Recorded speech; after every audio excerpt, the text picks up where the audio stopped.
had such a fierce, intense fire burning inside of me. It just was so much that just wants to explode. GG Allin brags he's on his way to becoming the leader, the messiah for America's youth. He already claims to have 1 million followers. Wherever he goes, he plays to sell out crowds. And this is what they see. Concerts filled with violence, bloodshed, and sexual assault. GG Allin wants to lead America's young people in a bloody revolution to take over the country. And he says nothing can be done to stop him. Why is that, GG? Nobody will stop me because I am the true underground messiah. When you come to my show, you're going to a war.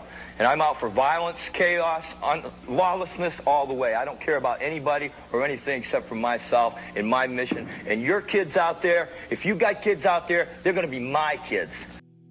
Punk rock is more than just a genre of music. For those who enjoy it, punk is a way of life. Punk is a lifestyle of self-expression and rebellion. Can that lifestyle be pushed too far? One man pushed those limits as far as he possibly could. Many consider him nothing more than a degenerate. Others say he is rock and roll's last true rebel. Tonight on Fright Crave, we enter the life of one of the most dangerous and divisive figures in rock history, GG Allin.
The history of punk rock is a complicated one, to say the least. The true origins of the genre and lifestyle vary upon who you ask. What is known for certain is one of the bands that laid out the blueprint for punk rock would be the Stooges, fronted by Iggy Pop.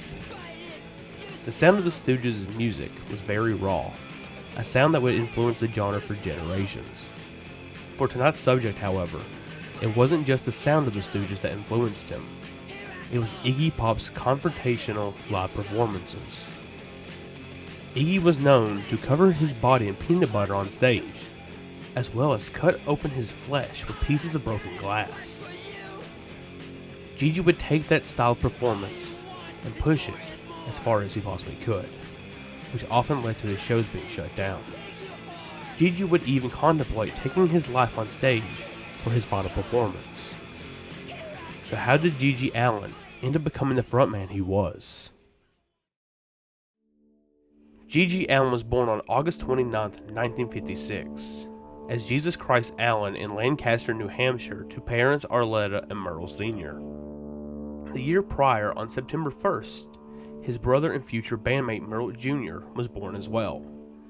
Merle is a very important part of tonight's story, because he very much is our main source of information on GG's life. GG was given the name Jesus Christ from his father Merle Sr., who claimed Jesus himself told him to, believing GG would be a great man. The name GG itself would come from his brother Merle Jr. He was not able to say the word Jesus, so he simply called his brother GG. GG's father suffered from mental illness. Later his son Merle Jr. would describe him as a, quote, manic recluse and, quote, very much a hermit. The Allin family would live together in an isolated log cabin with no heating or running water. Even though Merle Sr. was already suffering from severe mental illness, over the years it became even worse, and he was about to go off the deep end. Arletta came across her husband digging a hole in the basement of their home. Upon being asked why, Merle Sr. responded that he was going to kill her and the kids and bury them before killing himself. Arletta then told her husband that she was going to leave him, for which he responded violently. Merle Sr. then pulled a gun on the entire family and proceeded to hold them hostage. Merle Sr. then raped his wife in front of the children. She did not resist her husband's assault in fear that her children would become aware of what was happening. Merle Sr. would soon leave the home, and Arletta saw this as an opportunity to get away.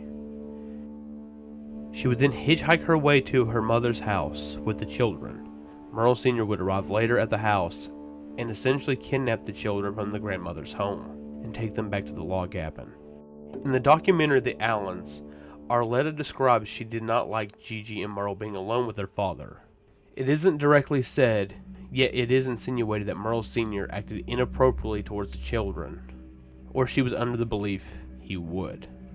Eventually, Arletta would win a custody battle for the children, and she would rename her son from Jesus Christ Allin to Kevin Michael Allin. Arletta, Merle Jr., and Gigi would then relocate to Williamsburg, Vermont. Soon after moving to Vermont, Gigi and Merle would have little to no supervision due to their mother, Arletta, working multiple jobs. This very much allowed the brothers to express themselves as fully as they wanted.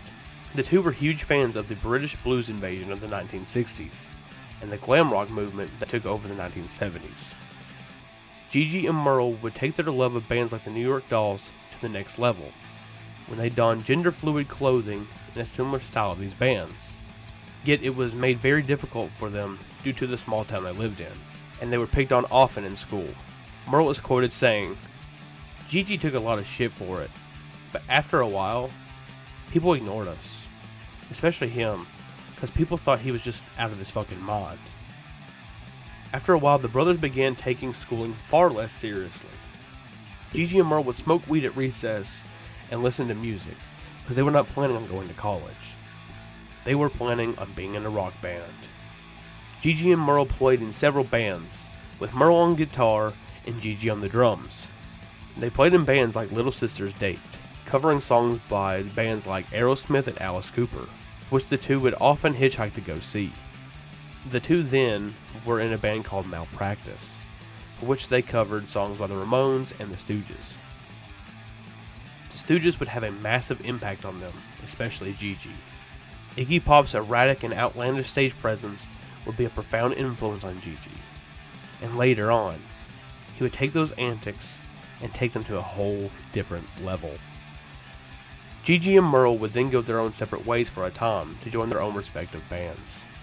Before they did, Gigi and Merle would record a few songs together. They recorded Beat Beat Beat, One Man Army, and Bored to Death, which would appear on Gigi's first album, Always Was, Is, Always Shall Be. Merle would join a band called The Thrills, which opened for the Ramones at one point. Gigi, on the other hand, joined the Jabbers, which would be short-lived. Merle went to some of his brother's gigs and saw Gigi's confrontational style in person. Gigi would often get banned and thrown out of shows due to his wild performances. Merle described seeing his brother flip tables, pouring drinks onto fans, rolling around on the stage and floor, and even climbing pipes into buildings to hang from them. Gigi's antics often made bandmates extremely frustrated because of them rehearsing for hours just to be kicked out in mere minutes. He would often tell them he wasn't going to do anything, but when he was on stage, Gigi could not be controlled. The Jabbers could not handle Gigi's behavior anymore and broke up. He would continue on joining multiple bands. These bands include The Disappointments, The Toilet Rockers, The Holy Men, The AIDS Brigade, and many more. With these bands, Gigi recorded some of his most well-known albums: You Give Love a Bad Name, and Freaks, Drunks, and Junkies. Gigi would then don nothing more than a jockstrap and boots for his live performances. His antics would then become increasingly more extreme. GG would fight fans, cut himself, smash a microphone into his forehead, and expel a barrage of bodily fluids on stage. Even though his shows lasted a mere few minutes at times, GG's legend would build, and he would become infamous on the underground punk scene. As his infamy was building, GG's personal life was in shambles. As his onstage performances continually ramped up in extremity, GG decided, on Halloween of 1990, he was going to perform his last show ever. His plan was that he was going to take his own life on stage. This would not happen, however, due to him being arrested in 1989. GG was arrested for intent to commit bodily harm less than murder, after he beat and assaulted a groupie. According to his brother Merle, the groupie wanted to have, quote, rough sex with members of the band. Allegedly, GG and the woman would engage in sadomasochistic acts, where GG burnt parts of her body and cut her breasts, and she would call the police multiple times.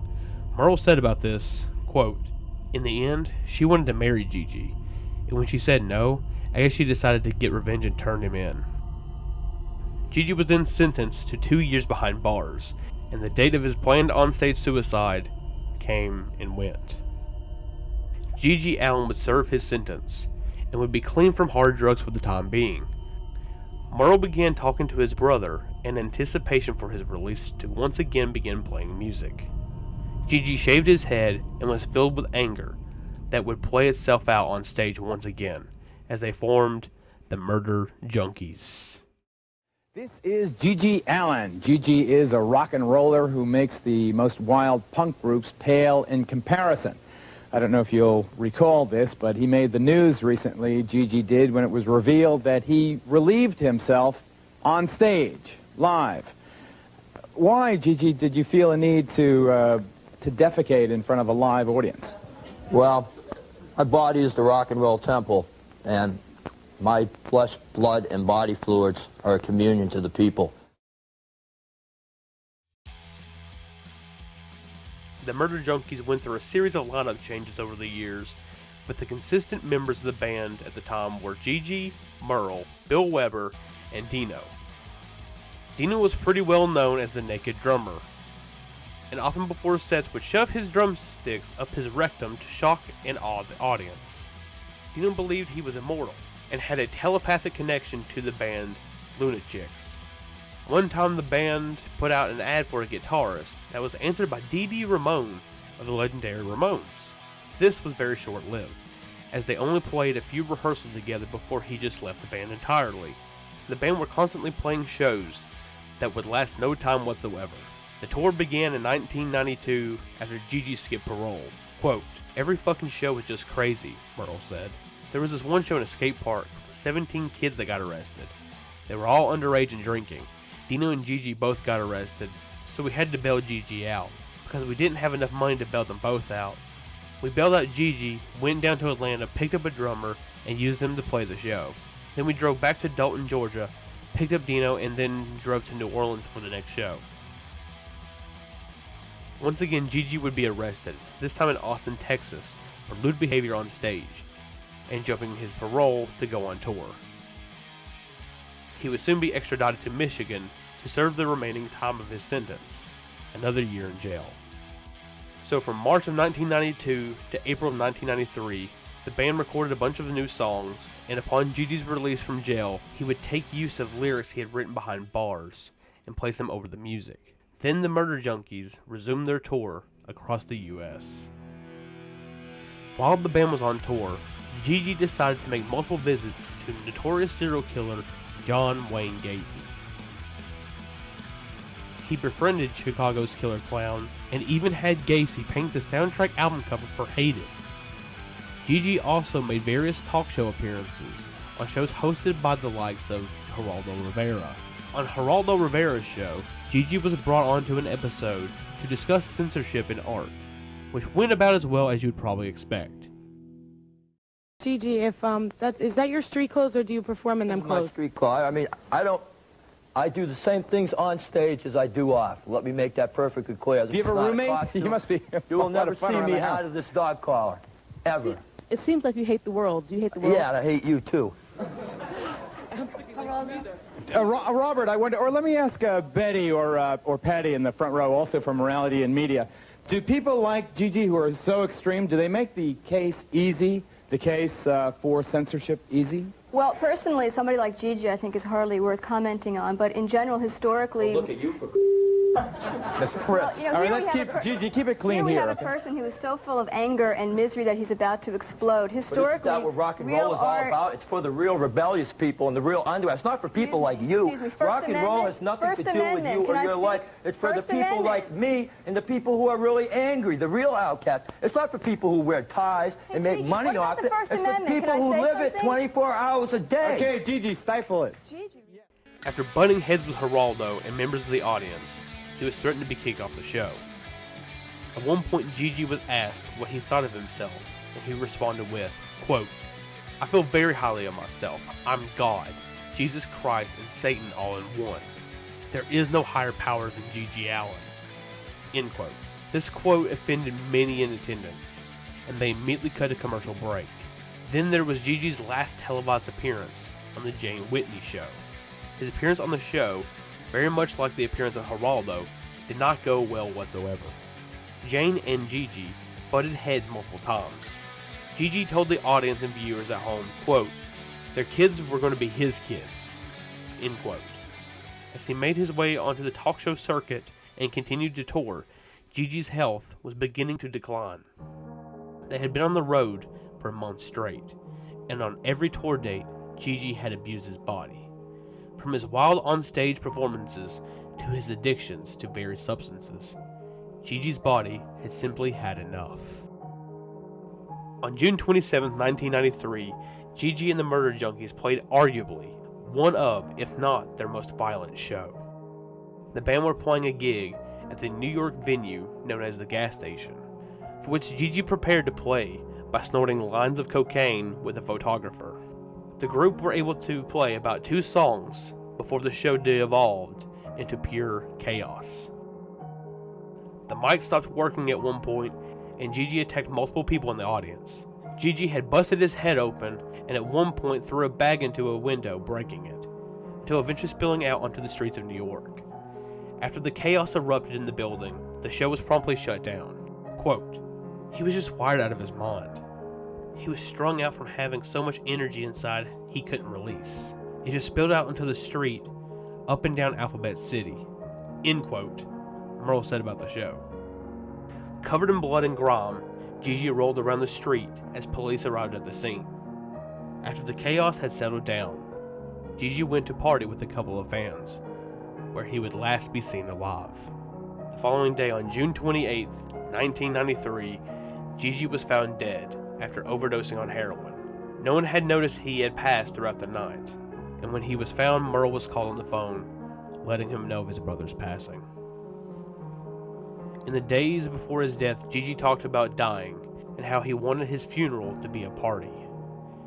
GG's body was not embalmed or cleaned up, and at the funeral they played his music and drank beer to honor him. In the years following GG's death, fans made a trip to the grave to urinate, defecate, and expel other bodily fluids onto in a way to, quote, honor him. Someone even knocked GG's headstone off its pedestal. This was very much to the dismay of his mother and brother.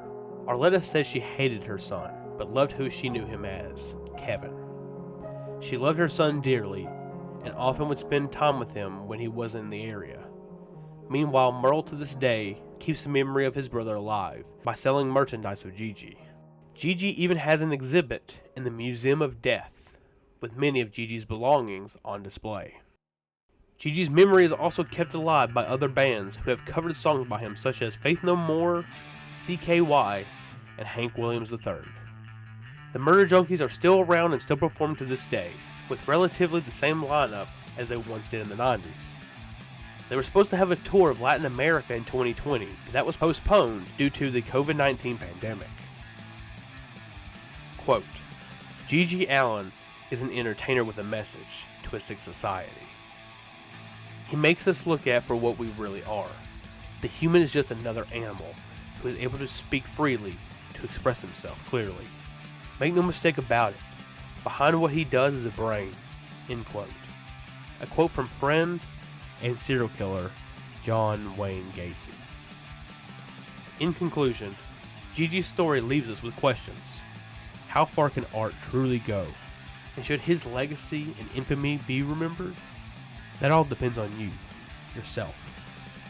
Regardless if you are a fan of GG or a hater of him, he was certainly a man of self-expression and rebellion. He displayed that on stage, in his music, and the way he presented himself. For some, he was the last bastion of punk rock. For others, he was nothing more than a degenerate. GG Allin truly was the rock and roll terrorist.